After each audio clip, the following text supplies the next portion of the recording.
పెట్టిన తర్వాత అప్పుడు దాకా స్వేచ్ఛగా మరీ ఓపెన్ గా మాట్లాడాలంటే సిబిఐ ఏదైతే ఉందో దాంతో పక్కాగా ఎంజాయ్ చేస్తున్నటువంటి మన డీలర్లు అందరం కూడా కుడికిలో పడ్డ ఎలకలాగా కొట్టుమిట్టాడు. కమిషన్ చూస్తే 20 రూపాయలు, షాపు నిర్వహణ రాని పరిస్థితి, ఖాళీ గోతాముల మీద ఆధారపడిన పరిస్థితి. ఆనాడు డీలర్ల మీద విపరీతమైన వ్యతిరేకత వ్యక్తం చేసినప్పటికీ ఆనాడు ముఖ్యమంత్రి వర్యులు శ్రీ చంద్రబాబు నాయుడు గారిని ఒప్పించి ఆనాడు 70 రూపాయలు చేసిన ఘనత కూడా మాధవరావుకే చెల్లింది. ఇది వాస్తవమా కాదా అని మిమ్మల్ని అడుగుతున్నా.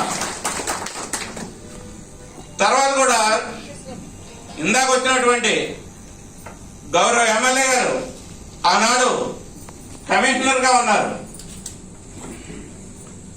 ఆఖరి మన విజయవాడలో మీటింగ్ పెట్టుకున్నప్పుడు రూపాయి కమిషను, దిగుమతి కూలీ రద్దు, ఇలాంటి ఒక 5-6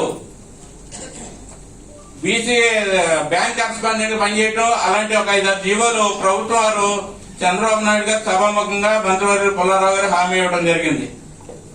కొన్ని గంటల వ్యవధిలో ఎలక్షన్ నోటిఫికేషన్ వస్తుందనగా అత్యంత ధైర్యంతో వరప్రసాద్ గారు ఈ జీవోలన్నీ కూడా ఆయన రిలీజ్ చేశాడు. ఈ రోజు రూపాయి కమిషన్ తీసుకుంటున్నామంటే అది ఇప్పుడు మనకి చీఫ్ గెస్ట్ గా వచ్చినటువంటి వరప్రసాద్ గారు పెట్టిన భిక్ష.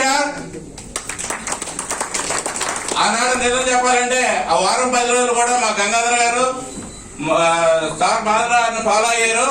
నేను ఆ చివరి ఎలక్షన్ టైంలో కూడా నేను వెళ్ళలేదు, నేను చెప్తున్నాను. నేను అప్పటి వరకు తిరిగే కానీ 15 రోజులు నిర్విరామంగా ఆ మీటింగ్ అయిన దగ్గర నుంచి విజయవాడ రాజ్యంలో ఉండి సార్ని ఫాలో అవుతూ జీవో రిలీజ్ చేయించారు.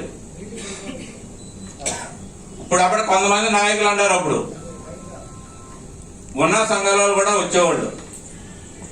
అక్కడ సభ్యత గల ప్రభుత్వం ఏ సంఘం వారు వచ్చినా, నాయ బ్రాహ్మణ సంఘం వారు వచ్చినా, బ్రాహ్మణ సంఘం వచ్చినా, రేషన్ డీలర్ సంఘం వచ్చినా, ఏ సంఘం వారు వచ్చినా సరే ఒక 10 మంది ఒక లెటర్ రాటి మీద 10 పేర్లు రాసుకున్న సంఘం వచ్చినా సరే వాళ్ళందరినీ పిలిచి పెద్ద సంఘంతో, మేజర్ సంఘంతో పాటు మైనర్ సంఘం కూడా పిలిచి అక్కడ మంత్రివర్యులు మాట్లాడేవారు. అంత సంస్కారంగా ఉండేది. ఈ మధ్యకాలంలో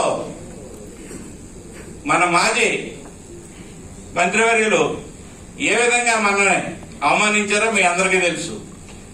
ఈ విధంగా జరిగిన క్రమంలో ఈ రూపాయి కమిషన్